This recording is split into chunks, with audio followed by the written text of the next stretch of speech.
الحمد للہ وحدہ لا شریک لہ والصلاۃ والسلام علی من لا نبی بعد۔ میں نے آپ سے گزارش کی تھی کہ ہم کوشش کریں گے ان 12 دنوں میں تھوڑا تھوڑا وقت اضافی نکال کے المحنت علی المفند اور حضرت مولانا نانوتوی رحمۃ اللہ علیہ کی معرکۃ الآراء کتاب تحذیر الناس عن انکار اثر ابن عباس یہ پوری پڑھ لیں۔ المحنت علی المفند پہ پہلے بات شروع کرتے ہیں۔ اس کا مختصر سا پس منظر اور بیک گراؤنڈ ذہن میں رکھ لیں۔ بر صغیر خصوصاً پاک و ہند میں جن علماء نے گزشتہ تقریباً 250 سال سے دین کی خدمات سر انجام دی ہیں، وہ حضرات علماء کرام وہ ہیں جن کا تعلق ہندوستان کے قصبہ دیوبند میں ایک بہت بڑے ادارے دارالعلوم دیوبند کے ساتھ ہے۔ جب بھی کوئی آدمی دین کا کام کرے، نبی ہو یا غیر نبی، اس کے خلاف بہت سارے فتنے وجود میں آتے ہیں اس کے کام کو روکنے کے لیے۔ میں اس لیے اپنے ساتھیوں سے ہمیشہ عرض کرتا ہوں، اگر آپ نے دین کا کام کرنا ہے، اپنے خلاف ہونے والے پروپیگنڈے کے لیے آپ کو تیار رہنا چاہیے۔ آپ کام کریں اور آپ کے خلاف پروپیگنڈا نہ ہو، ایسا کبھی بھی نہیں ہوگا۔ پروپیگنڈا کرنے والے اکثر وہ ہوں گے کہ جو آپ کا کہتے ہوں گے یا آپ سے زیادہ خود کو دین کا خیر خواہ کہتے ہوں گے۔ یا تو یہ کہیں گے ہم آپ کے ہیں، یا کہیں گے ہم دین کے خیر خواہ آپ سے زیادہ ہیں۔ اکثر وہ ہوں گے۔ جس نے بھی کام کرنے اس کے لیے ذہنی طور پہ تیار ہو جائے۔ میں ایک مرتبہ پاکستان سے باہر ایک ملک میں تھا، تو ایک لڑکا مجھ سے بیعت تھا۔ مجھے میرے میزبان نے کہا فلاں لڑکا آپ سے بیعت ہے اور آپ کے بارے میں شکوک و شبہات کا شکار ہے، تو وہ آپ سے ملے گا اور کچھ سوال کرے گا، تو آپ اس کو چھوٹا لڑکا سمجھ کر نظر انداز نہ کریں، اس کو توجہ دیں۔ میں نے کہا میری تو عادت ہے بڑا ہو یا چھوٹا، جب بھی بات کرے پوری بات سنتا ہوں اور سمجھانے کی پوری کوشش کرتا ہوں۔ تو کچھ لوگ جو مجھ سے بیعت تھے وہ جمع ہوئے، ان کا خیال تھا تھوڑی دیر بیان ہوگا اور ذکر کی مجلس ہوگی۔ تو میں نے سب سے پہلے اس لڑکے کو قریب کیا۔ میں نے کہا پہلے ایک دو بات میں نے آپ سے کرنی ہے، اس کے بعد پھر بیان کرتے ہیں۔ میں نے اس سے کہا کہ مجھے یہ بتاؤ کہ تمہارے بارے میں، وہ لڑکا ہندوستان کا تھا، تمہارے بارے میں تمہارے ہندوستانی ساتھی تمہیں کیسا سمجھتے ہیں؟ اچھا، شریف، شرارتی، برا؟ کیا دری الحمدللہ بڑا اچھا تاثر ہے، مجھے نیک سمجھتے ہیں۔ میں نے کہا جب تم یہاں کام شروع کرو گے نا میرے کہنے پر، تو آپ کو 2 چیزوں کی ضرورت ہوگی۔ نمبر 1 افراد اور نمبر 2 اموال۔ تو تو نے کچھ اپنے ساتھ لڑکے جمع کرنے ہیں تاکہ کام ہو، اور کچھ تو نے میرے کہنے پر اموال جمع کرنے ہیں تاکہ کام ہو۔ اب تجھے 2 الزام کا سامنا کرنا پڑے گا۔ نمبر 1، لوگ کہیں گے اس کو لیڈر بننے کا شوق ہے، اس کو لیڈر بننے کا شوق ہے اس لیے بندے کسے کرتا ہے۔ اور دوسرا، لوگ یہ کہیں گے پیسے جمع کرتا ہے تو پتہ نہیں سارے پہنچاتا ہے یا کچھ کھا جاتا ہے، کچھ پہنچاتا ہے۔ یہ کچھ باتیں آپ کے خلاف ہوں گی۔ اگر آپ یہ 2 سن سکتے ہیں کام کریں وگرنہ نہ کریں۔ میں نے کہا آپ کا کیا خیال ہے، یہ دونوں باتیں آپ کے خلاف ہوں گی یا نہیں؟ کہتے جی بالکل ہوں گی۔ میں نے کہا آپ نے میرے بارے میں کوئی سوال کرنا تھا وہ کریں، اس کے بعد پھر بات شروع کریں۔ کہتا مجھے بات سمجھ آ گئی، کیونکہ اس کو میرے بارے میں 2 باتیں بتائی گئی تھی۔ ایک، اس کو لیڈر بننے کا شوق ہے، اپنے بڑوں کو نظر انداز کرتا ہے، خود بڑا کرتا بنتا ہے۔ دوسرا، پیسے بہت جمع کرتا ہے اور کھا جاتا ہے۔ یہ 2 باتیں سمجھائی تھی اور میں نے 2 سوال کیے، اس کو سارے سوال ختم ہو۔ میں اس لیے آپ سے کہتا ہوں جب تک آپ اپنے علاقے میں کام نہیں کریں گے، آپ کے محلے کا امام، آپ کے ادارے کا محتمم، آپ کے علاقے کے علماء بھی کہیں گے یہ بہت شریف آدمی ہے، بہت نیک مولوی صاحب ہے۔ اور جب آپ نے کام شروع کرنا ہے کہ یہ بہت شرارتی ہے، اکابر کی بات نہیں مانتا، ہم بڑے ہیں اس کو ہماری بات سمجھ نہیں آ رہی، چونکہ انہوں نے آپ کے علاقے میں کام کرنا نہیں ہے، آپ نے کام کرنے برداشت کرنا نہیں ہے، پھر آپ کے خلاف فضا شروع ہو جانی۔ اب اس میں کیا ہوتا ہے، بعض لوگ اس پروپیگنڈے کو برداشت نہیں کرتے تو اپنوں کا مقابلہ شروع کرتے ہیں، ایک نیا فتنہ بن جاتا ہے۔ اور بعض اپنوں کا مقابلہ تو نہیں کرتے لیکن پروپیگنڈا برداشت نہیں کرتے اور کام چھوڑ دیتے ہیں۔ ہم نے دونوں کام نہیں کرنے۔ ہمارے خلاف پروپیگنڈا کریں ایک تو ان سے مقابلہ نہیں کرنا، فتنہ نہیں بننا، اور دوسرا کام کو چھوڑنا نہیں ہے، بس مسلسل کام کریں، مسلسل کام کریں، انشاءاللہ اللہ رب العزت دنیا میں بھی آپ کو نتائج دے گا، اللہ موت کے بعد بھی اجر عطا فرمائے گا انشاءاللہ۔ یہ باتیں چل پڑی، میں اس لیے کہتا ہوں، ایک مولانا صاحب ہیں، وہ میں نام نہیں لیتا، ہم سے بہت اچھے ہیں، بڑے قریبی ہیں، اور آنا بھی ہوتا ہے یہاں پہ۔ وہ یہاں پہ آئے، علماء اجتماع میں چلے گئے، مجھے انہوں نے فون کیا کہ میں استاد جی آپ کے اجتماع سے واپس آیا ہوں، تو مجھے فلاں بندے کا فون آیا اور اس نے 20 منٹ تک آپ کے بارے میں زبان درازی کی کہ جہاں تم گئے تھے وہ ایسا ہے، وہ ایسا ہے، وہ ایسا ہے۔ انہوں نے کہا میں پورے 20 منٹ اس کی بات سنتا رہا۔ جب اس نے ساری باتیں کہہ لیں تو میں نے ان سے پوچھا کہ بھئی میں مولانا کے پاس اس لیے جاتا ہوں کہ وہ اپنے عقیدے اور مسلک کا کام کرتے ہیں، جو دو نے برائیاں بیان کی ہیں یہ ساری برائیاں میں ان میں مان لیتا ہوں۔ میرا آپ سے سوال یہ ہے وہ مسلک اور عقیدے کا کام کرتے ہیں یا نہیں؟ اس نے کہا نہیں کام تو کرتے ہیں۔ اس نے کہا جب تک وہ کام کرتے رہیں گے نا میں ان کو چھوڑ نہیں سکتا۔ میں ان کے پاس اس لیے نہیں گیا کہ بہت نیک آدمی ہیں، میں اس لیے گیا ہوں کہ عقیدے کا کام کرتے ہیں، تو جس کے لیے گیا تھا وہ تو کرتے ہیں، اب میں بتاؤ کیسے اس کو چھوڑوں؟ وہ کہتا تمہیں سمجھانے کا کچھ بھی فائدہ نہیں ہے۔ اس نے کہا بالکل آپ نے ٹھیک کہا، ہمیں کچھ بھی فائدہ نہیں ہے، اس لیے آپ ایسے فون کر کے اپنے پیسے ضائع کریں گے، اس بندے کو چھوڑنا ہمارے پاس میں نہیں۔ میں یہ گزارش اس لیے کر رہا ہوں، اگر آپ نے کام کرنا ہے تو ساری باتیں ہوں گی، اور آپ نے ساری باتیں بڑی خندہ پیشانی سے اور بڑی خوشی سے آپ نے سماعت فرمانی ہے، اس کا آپ نے ہمیشہ خیال رکھنا ہے۔ اللہ ہمیں یہ بات سمجھنے کی توفیق عطا فرمائے۔ اور میرے کمرے میں وفاق کا رسالہ پڑا ہوگا میرے ڈیسک کے اوپر، میز کا جو دوسرا ایسا ہے نا نیچے، اس کے اندر پڑا ہوا ہے۔ تو جب وہاں ہندوستان میں ہمارے اکابر علماء نور اللہ مراقدہم ان تمام نے کام شروع کیا تو ان کے خلاف پھر کئی لابیاں متحرک ہوئی، بہت سے لوگوں نے بدنام کیا، اتنا بدنام کیا آپ کو سن کر تعجب ہوگا۔ آپ کے لیے بتاؤ کتنی حیران کن بات ہے کہ جب 1857 کا شاملی کا معرکہ ہوا اور جہاد کا میدان ہوا تو یہ جہاد کرنے والے کون تھے؟ امیر حاجی امداد اللہ مہاجر مکی، سپہ سالار مولانا محمد قاسم نانوتوی، مجاہد حافظ آمن شہید، یہ ہمارے علماء اس وقت وہاں موجود تھے۔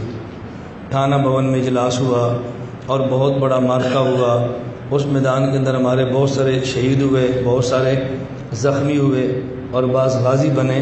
اس میدان میں فتح عملاً ہمارے حضرات کو نہیں ملی، میدان مخالف کے ہاتھ میں تھا، اور لوگوں نے کیا کہا یہ جہاد نہیں تھا، غدر تھا، یہ جہاد نہیں تھا، یہ غدر تھا، جہاد کی شرائط نہیں تھی، ان نے غلط کیا ہے۔ اچھا اس سے بڑا الزام کہ وہ لوگ جو انگریز کے خلاف لڑ رہے تھے ان کے اوپر آج بھی تانا یہ ہے کہ یہ انگریز کے وظیفہ خور تھے، یہ انگریز کے ایجنٹ تھے، یہ انگریز سے پیسہ لیتے تھے۔ آج بھی الزام یہ ہے، جو انگریز کے خلاف لڑ کے جانے دے رہے ہیں، الزام کیا ہے؟ انگریز کے ایجنٹ ہیں، انگریز کے وظیفہ خور ہیں۔ اور تانا کون دے رہا ہے؟ جس کے مقدر میں انگریز کے خلاف ایک لفظ بھی نہیں ہے، ایک لفظ بولنا بھی نہیں، وہ تانا دے رہے ہیں۔ میں صرف یہ سمجھانے کے لیے باتیں کہتا رہتا ہوں کہ آپ جو بھی آئے ہیں تو بعض باتیں آپ کے سامنے آنی چاہیے۔ میرے پاس ابھی چند دن پہلے کچھ ساتھی آئے تو میں نے ان سے کہا یار میرے اوپر 2 الزام ہیں۔ ایک الزام کیا ہے کہ یہ بندہ ایجنسیوں کے لیے کام کرتا ہے، اور میری پریشانی کیا ہے جب بھی حالات خراب ہوتے ہیں تو مجھے اپنا پورا کورس جیل والا کرنا پڑتا ہے۔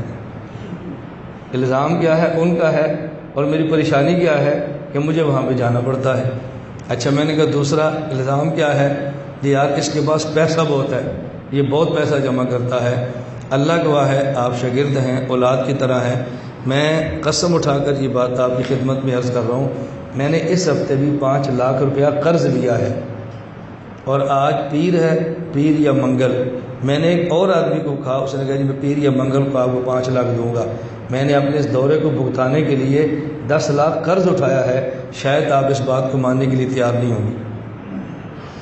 ہم نے اپنے اساتذہ کی تنخواہیں ہم 5 مئی کو دیتے ہیں، یعنی 5 تاریخ تک دیتے ہیں، 5 تک دینی چاہیے تھی، اور ہم نے اس دفعہ ان کی تنخواہیں یہ تقریباً 11 یا 12 مئی کو دی ہیں۔ الزام کیا ہے؟ پیسہ بہت ہے، اور میری پریشانی کیا ہے؟ میرے پاس وسائل نہیں ہیں۔ وسائل ہوں تو میں بتاؤں خدا گواہ ہے کام کیسے کرتے ہیں۔ اب ان دن مجھے ساتھیوں نے کہا وہ جی وفاق والے آپ کے خلاف ہو گئے ہیں، میں نے اس لیے دکھایا، یہ دیکھو اس دفعہ کا وفاق المدارس کا تازہ شمارہ ہے، یہ میں آپ کو دکھا رہا ہوں نا، یہ وفاق المدارس کا شعبان المعظم 1437 ہجری مئی 2016، یہ تازہ شمارہ ہے، اور اس کے پیچھے دیکھیں اشتہار دیکھ رہے ہیں آپ، اسی مہینے کا شمارہ ہے، اسی مہینے کا اشتہار ہے، اور پروپیگنڈا کیا ہے؟ وفاق والے اس کے خلاف ہیں، میرے خلاف بھی ہیں، اور میرے دورے کا اشتہار بھی دے رہے ہیں کہ طلبہ وہاں جا کر پڑھیں۔ اب آپ اندازہ کر سکتے ہیں، لیکن میری زبان سے کوئی جملہ نہ آپ نے سنا ہے نہ آپ کبھی سنیں گے، کبھی بھی، نہ خلوت میں نہ جلوت میں۔ میرے پاس کوئی 10 سال بندہ ٹھہر جائے اور 10 سال کے بعد مجھے بتائے کہ میں نے فلاں عالم سے آپ کو دور کیا ہے، میرا گریبان اور آپ کا ہاتھ۔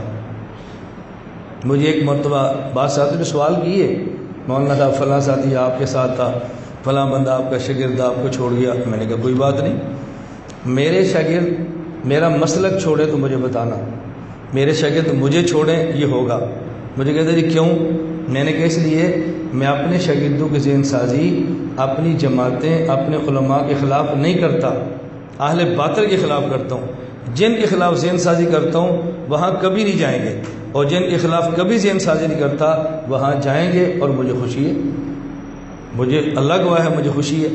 میں آپ کو بتا نہیں سکتا، میں یہ قسم اٹھا کر یہ بات کہہ رہا ہوں، کوئی میرا شاگرد ہو اور مجھے چھوڑ کے جائے، میرے مدرسے کا استاد یہاں سے چھوڑ کے جائے، میں خدا کی قسم اٹھا کر کہہ رہا ہوں، میں اس کا نام لے کر کئی بار تہجدوں میں دعا کرتا ہوں، تہجد میں، کہ یا اللہ اسے دین کا کام اور لے دے۔ ہم کوئی نبی تو نہیں ہے کہ ہمارے ساتھ وابستہ رہنا ہے، یہ کوئی حرم تھوڑا کہ جس کا انکار کریں گے تو کفر ہو جائے گا۔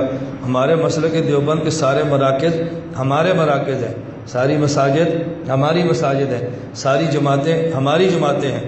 میرے پاس یا پڑھنے والے اس سال کے تخصص کے علماء اب بھی موجود ہیں، کسی آپ میرے تخصص کے شاگرد سے پوچھ لیں کہ میں نے پورے سال میں ایک بار بھی یہ بات انہیں کہی ہو کہ آپ نے تخصص کر لیا ہے اور اب آپ نے کام عالمی اتحاد کا کرنا ہے، کسی اور جماعت میں نہ جانا، پوچھ لو، ایک بار بھی پورے سال میں کہا ہو کہ آپ ہماری جماعت کا کام کرو۔ میں نے کہا بھی آپ نے پڑھ لیا، آپ مسلک دیوبند کی جس جماعت میں جا کے کام کرنا چاہو میری طرف سے آپ کو کھلی اجازت ہے، میں آپ کو پابند نہیں کرتا کہ میری جماعت سے کام کرو، اس سے بڑا دل اور کیا ہو سکتا ہے؟ میں پڑھا کر بندے آپ کو دوں اور مجھے تکلیف نہیں ہے۔ اور یہ بات میں اس لیے کہہ رہا ہوں، اگر آپ کا شاگرد کوئی پڑھے، آپ کے خلاف بولے اور آپ کا کام کرے، اس کی مخالفت کبھی نہ کرنا، اس کی وجہ اپنے صدقہ جاریہ سے آپ خود ہاتھ دھو بیٹھو گے اور معلوم ہو جاؤ گے۔ آپ جتنے یہاں بیٹھے ہیں آپ 12 دن پڑھیں گے، اور 12 دن میں کوئی استاذ آپ سے کہے یا 12 دن کے بعد کوئی آپ سے کہے بھی آپ نے فارغ ہونے کے بعد عالمی اتحاد اہل سنت والجماعت کا فارم پر کرنا ہے، آپ نے ہمارے ساتھ ہی کام کرنا ہے، تو مجھے آپ نے بتانا ضرور ہے۔ ہم کہتے ہیں بھی عقیدہ پڑھیں، اس کے بعد مسلک کے حق کی جس جماعت میں کام کریں ہمیں خوشی ہے، مسلک کے حق کے جس مرکز میں کام کریں ہمیں خوشی ہے، اس لیے کہ سارے ہمارے مراکز ہیں، اپنے مراکز کی مخالفت کرنا یہ انسان کو زیب نہیں دیتا۔ اللہ ہم سب کو یہ باتیں سمجھنے کی توفیق عطا فرمائے۔ تو جب ہمارے ان حضرات اکابر نے کام کیا، ایسا ہوا، ان کے خلاف مخالفتیں ہوئی ہیں۔ میں بعض باتیں میں نے عرض کیا کہ میں نہیں کہتا، خلوت میں گئے تو میں بہت ساری باتیں سمجھانے کے لیے بتا دیتا ہوں۔ حضرت مولانا قاری محمد طیب رحمۃ اللہ علیہ 40 سال تک دارالعلوم دیوبند کے محتمم رہے ہیں، اور دارالعلوم دیوبند کی یہ بلڈنگیں حضرت مولانا قاری طیب رحمہ اللہ کی مرہون منت ہیں۔ لیکن جب حضرت کام کرتے کرتے ایک وقت آیا، اپنوں سے اتنے دکھ اٹھائے کہ ان کو حضور کے روضے پر جا کر کہنا پڑا، نبی اکرم شفیع اعظم دکھے دلوں کا سلام لے لو۔ اس سے بڑا دکھ ہو سکتا ہے؟ دارالعلوم دیوبند چھوڑ کے دارالعلوم دیوبند وقف ایک ادارہ بنانا پڑا، آپ بتاؤ کتنا دکھ ہوا، آپ سوچ سکتے ہیں ذرا۔ تو میں یہ تاریخ کیوں نہیں بیان کرتا، آپ کا اپنے اکابر کے بارے میں ذہن بن جائے گا، فلاں کا فلاں سے اختلاف کا، فلاں سے فلاں سے تھا، فلاں کو فلاں نے چھوڑا تھا، میں اس لیے یہ باتیں بتاتا نہیں۔ اور یہ ہماری تاریخ کا حصہ ایسا ہوتا رہتا ہے، اس کو بیس بنا کے کبھی اپنا دل چھوٹا نہ کرنا۔ ان پروپیگنڈے میں مبتلا ہو کر کبھی اپنے عقائد برباد نہ کرنا، آخرت تباہ نہ کرنا۔ اللہ جتنا کام لے بس اللہ سے دعا کریں، اللہ ہم سب کے کام کو قبول فرما لے۔ اللہ ناظرین کی نظر بد سے، ماکرین کے مکر سے، حاسدین کے حسد سے، ساحرین کے سحر سے، اشرار کے شر سے اللہ میری بھی حفاظت فرمائے، اللہ آپ کی بھی حفاظت فرمائے، اور اللہ ہماری اس خدمت کو قبول فرما لے۔ یہ مختصر سے میں نے بات عرض کی، اب بات سمجھیں۔ ہمارے حضرات اکابر علماء دیوبند نے کام فرمایا، ان کے خلاف ایک شخص کو کھڑا کیا گیا جس کا نام تھا احمد رضا خان۔ اب اس نے کام کیا کیا، یہ سعودی عرب گیا، اور اس وقت کے جو بڑے بڑے ہمارے اکابر تھے، حضرت مولانا قاسم نانوتوی، حضرت مولانا رشید احمد گنگوہی، حضرت مولانا خلیل احمد سہارنپوری، حضرت مولانا اشرف علی تھانوی، ان چار کے خلاف اس نے ایک عبارتیں لکھی اور قطع و برید کیا، کاٹ چھاٹ سے کام لیا، غلط ان کی نسبتیں کی۔ حضرت مولانا قاسم نانوتوی رحمۃ اللہ علیہ پر الزام لگایا کہ مولانا قاسم نانوتوی رحمۃ اللہ علیہ رسول اکرم صلی اللہ علیہ وسلم کی ختم نبوت زمانی کے منکر ہیں۔ مولانا کا عقیدہ ہے کہ حضور کے بعد کوئی اور نبی بھی آئے گا، یہ الزام لگایا۔ تحذیر الناس میں اسی پر بحث ہونی ہے، اور بڑی مغلق اور پیچیدہ کتاب ہے، آپ پڑھیں گے تو انشاءاللہ آپ کو لطف آئے گا۔ حضرت مولانا رشید احمد گنگوہی رحمۃ اللہ علیہ ان پر الزام لگایا کہ انہوں نے لکھا ہے الیاذ باللہ اللہ پاک جھوٹ بولتے ہیں۔ حضرت مولانا خلیل احمد سہارنپوری رحمۃ اللہ علیہ پر الزام لگایا کہ حضرت فرماتے ہیں ابلیس لعین کا علم اللہ کے نبی سے بھی زیادہ ہے۔ حضرت مولانا اشرف علی تھانوی رحمۃ اللہ پر الزام لگایا، حضرت فرماتے ہیں کہ جتنا علم حضور کو ہے اتنا تو زید بکر کو بھی ہے، اتنا تو پاگل کو بھی ہے، اتنا تو بچے کو بھی ہے، اور اتنا تو جانوروں کو بھی ہے، الیاذ باللہ۔ اب اس نے ایک کتاب مرتب کی، اور اس کتاب کے شروع میں سب سے پہلے مرزا غلام احمد قادیانی کے عقیدے لکھے، اور لکھا فرقہ قادیانیہ۔ اب پڑھنے والے کے دل میں ایک نفرت بھڑکتی ہے۔ اس کے بعد اس نے عنوان لکھا فرقہ وہابیہ کذابیہ، فرقہ وہابیہ شیطانیہ، اور اس کے اوپر ان حضرات کے عقیدے لکھے۔ اب مدینہ منورہ اور وہاں عرب کے علماء سے کفر کا فتویٰ لے لیا کہ یہ لوگ جن کے یہ عقائد ہیں وہ کافر ہیں، اور یہ اتنی رازداری سے کام ہوا کہ شیخ العرب والعجب حضرت مولانا سید حسین احمد مدنی رحمۃ اللہ علیہ مدینہ منورہ میں درس حدیث دیتے تھے، حضرت کو بھی نہیں پتہ چلا کہ یہاں فتویٰ بھی لے لیا گیا۔ احمد رضا خان نے اس کتاب کا نام رکھا حسام الحرمین علی منہر الکفر والمین۔ منہر کہتے ہیں یہ گلے کو، اور کفر ہے، اور مین کا معنی فسق ہے۔ حرمین کی تلوار کفر اور فسق کے گلے پر، یہ اس نے نام رکھا حسام الحرمین علی منہر الکفر والمین، یہ نام رکھا، اور اس کے بعد اس نے کتاب یہ شائع کر دی۔ جب یہ بات ان حضرات کو پتہ چلی، ان حضرت مدنی رحمۃ اللہ علیہ سے رابطہ کیا، حضرت مدنی ان سے رابطہ کیا، یہ جو آپ نے فتویٰ دیا ہے ہمارے حضرات کے خلاف ہے، آپ ان کو جانتے نہیں، آپ نے کیسے فتویٰ دے دیا؟ ان حضرات نے کہا کہ واقعتاً ہم سے غلطی ہوئی، ہمیں پوچھنا چاہیے تھا، ہمیں نہیں پتہ چلا۔ پھر مدینہ منورہ کے علماء نے 26 سوالات مرتب کیے اور مدنی کے لیے بھجوائے کہ آپ علماء دیوبند ان 26 سوالات کے جواب دو۔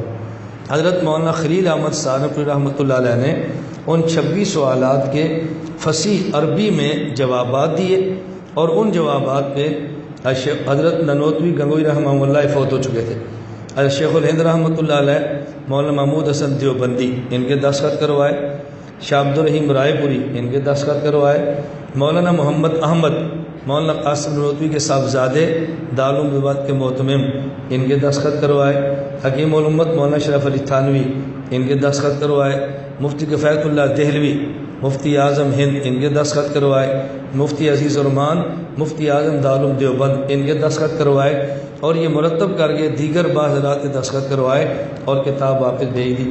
اب حرمین کو علماء نے جوابات پڑھے، انہیں تائیدی دستخط فرما دیے، پھر مصر، پھر شام، پھر حلب، دمشق یہاں پہ بھجوائے اور ان تمام کے دستخط کروائے، اور پھر یہ کتاب چھاپ دی جس کا نام ہے المحند علی المفند۔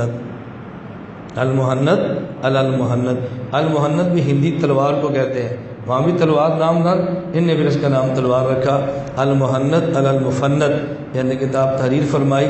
اب گویا ہمارے اکابر کی طرف سے یہ 26 سوالات کے جوابات، یہ وہ دستاویز ہے کہ جس پہ ہمارے اکابر دارالعلوم دیوبند کے مشائخ سارے متفق ہیں۔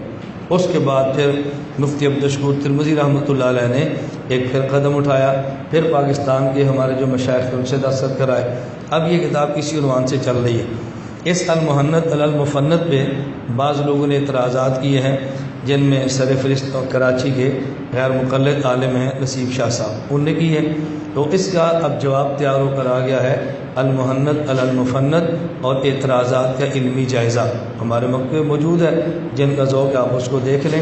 المحنت میں جو سوالات اور جوابات ہیں، ہم اس نشست میں اس کو مکمل کریں گے تاکہ المحنت سبقاً آپ کے سامنے آ جائے، ریکارڈنگ بھی ہو جائے گی، آڈیو بھی ہے، ویڈیو بھی ہے، تحریر ہو کر یہ پورا بیان بھی آ جائے گا، آپ جیسے چاہیں استفادہ فرما لیں۔ اب پہلے ان کا ذرا سوال سن لیں۔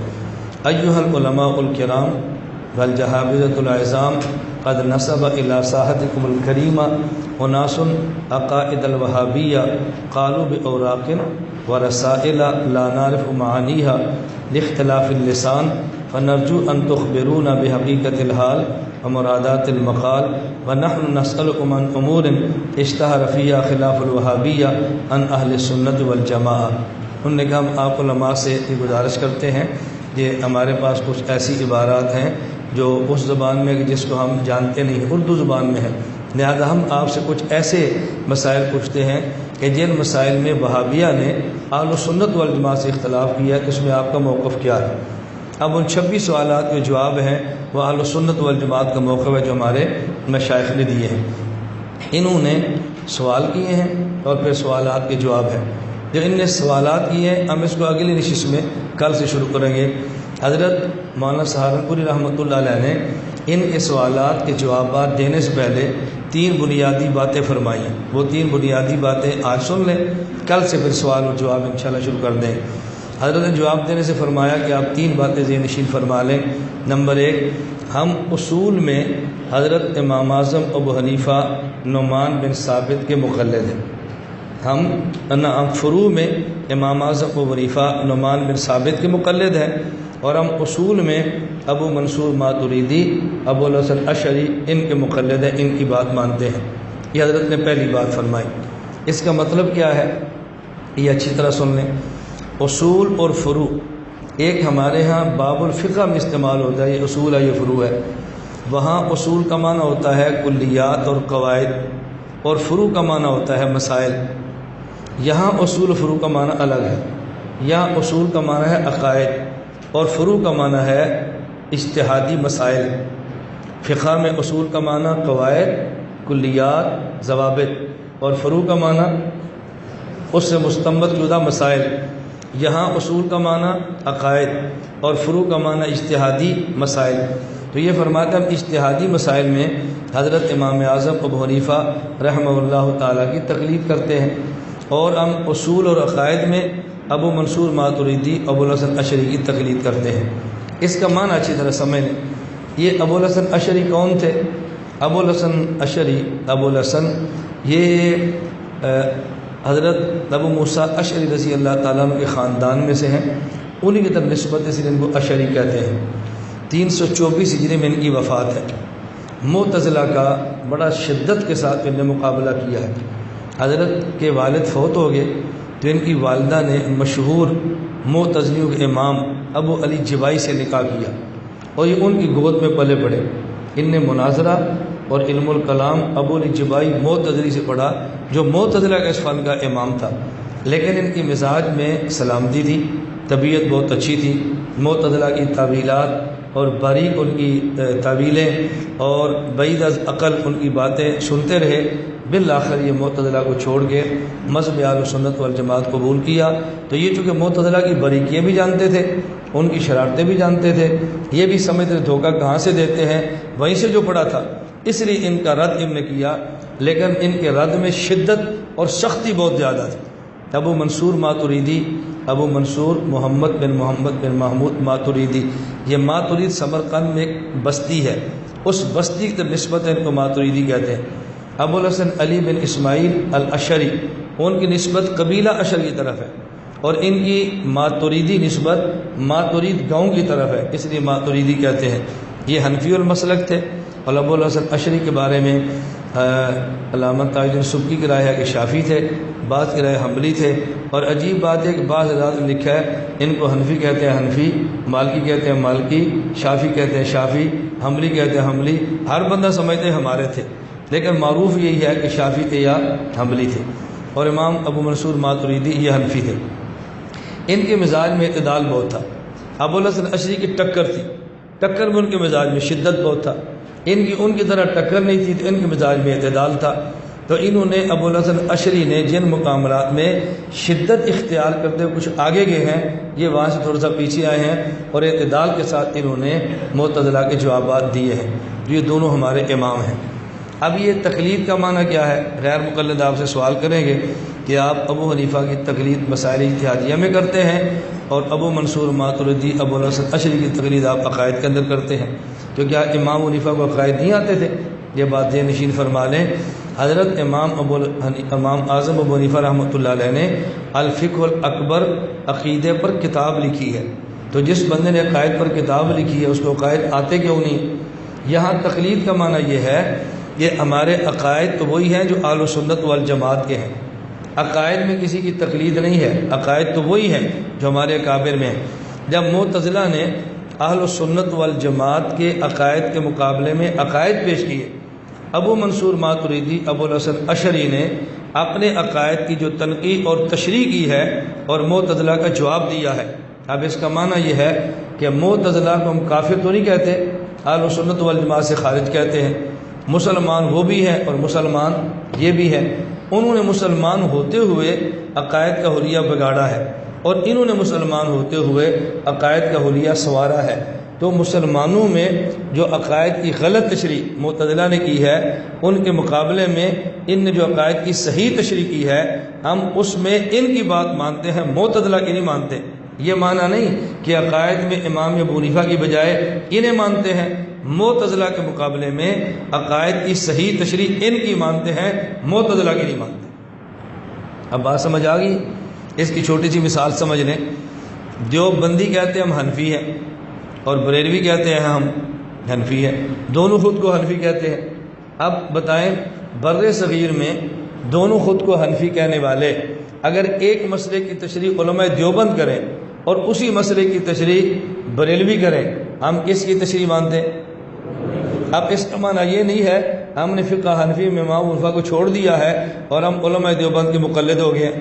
ہم کہتے ہیں حنفیت کی فقہ کا مسئلہ، اس کی ایک تنقیح وہ کرتے ہیں جو غلط ہے، ایک تنقیح جو ہمارے قابل کرتے ہیں ٹھیک ہے، ہم ان کے مقابلے میں ان کی تشریح مانتے ہیں۔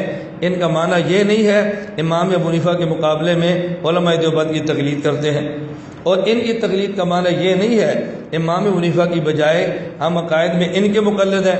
اس کا معنی یہ ہے کہ ہم معتزلہ کی تشریح کی بجائے ان حضرات کی تشریح قبول کرتے ہیں، یہ معنی ہے، ورنہ ہرگز اس کا معنی یہ نہیں ہے کہ ہم عقائد میں حنفیہ کے مقلد نہیں بلکہ عقائد میں ان کے مقلد ہیں۔ اب بات آپ کو سمجھ آ گئی؟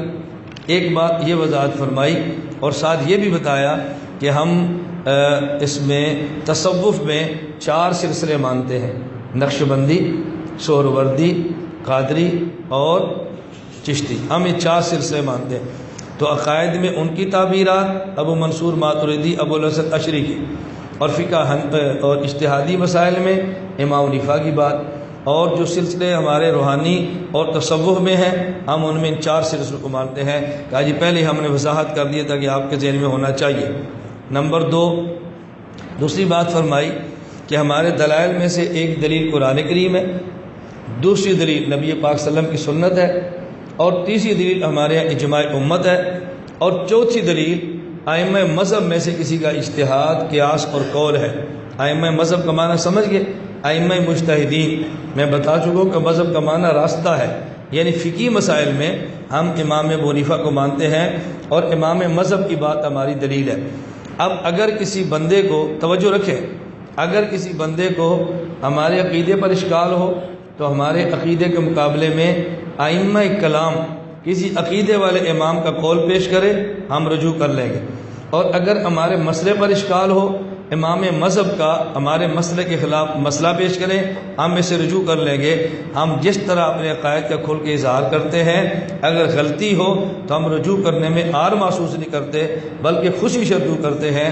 جیسے امام شافعی رحمہ اللہ کی مثال دی ہے کہ تقریباً ہر مسئلے پر ان کا قول قدیم بھی ہوتا ہے، قول جدید بھی ہوتا ہے۔ قدیم چھوڑ کر رجوع کر قول جدید اختیار کرتے ہیں۔ جب اتنے بڑے بڑے لوگ رجوع کر لیتے ہیں، ہمیں رجوع کرنے میں کوئی حرج نہیں ہے۔ اس لیے ہم اپنے عقائد آپ کو لکھ کے بھیج رہے ہیں۔ اگر اس کے مقابلے میں عقیدہ ہو اور ہمارا غلط ہو، ہم عقیدہ چھوڑ کر صحیح عقیدہ قبول کر لیں گے۔ یہ ہماری وضاحت چھوڑ لیں۔ اور تیسری وضاحت فرمائی کہ آپ کے سامنے ہندوستان کا ماحول نہیں ہے۔ ہمارے ہندوستان میں وہابی کا لفظ کس پر اطلاق ہوتا ہے؟ فرماتے ہیں کہ سب سے پہلے وہابی اسے کہا جاتا کہ جو تقلید کا انکار کرتا، پھر اس میں تھوڑی سی وسعت پیدا ہوئی اور وہابی اسے کہنے لگا جو سنت کی دعوت دیتا، سنت پہ عمل کرتا، اہل بدعت کا رد کرتا اور قبروں کو سجدہ کرنے سے منع کرتا، اسے وہابی کہا جانے لگا۔ تو وہابی کا ہمارا مطلب وہ نہیں ہے جو آپ کو بتایا گیا ہے۔ تمہیں بتایا گیا ہے کہ ہندوستان میں ایک فرقہ قادیانیہ ہے جو حضور کی ختم نبوت نہیں مانتا، ایک فرقہ وہابیہ ہے جو اہل سنت کو نہیں مانتا۔ ہمارے ہاں ہندوستان میں وہابی اسے کہہ رہے ہیں کہ جو سنت کو مانتا ہو، بدعت کا انکار کرتا ہو اور قبروں کے سجدے کا سخت مخالف ہو۔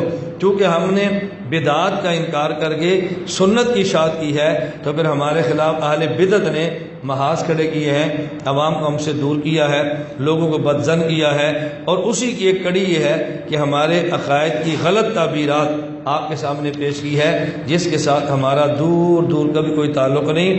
اور یہ صرف ہمارے ساتھ نہیں ہوا، یہ انبیاء کے ساتھ بھی ایسے ہوا۔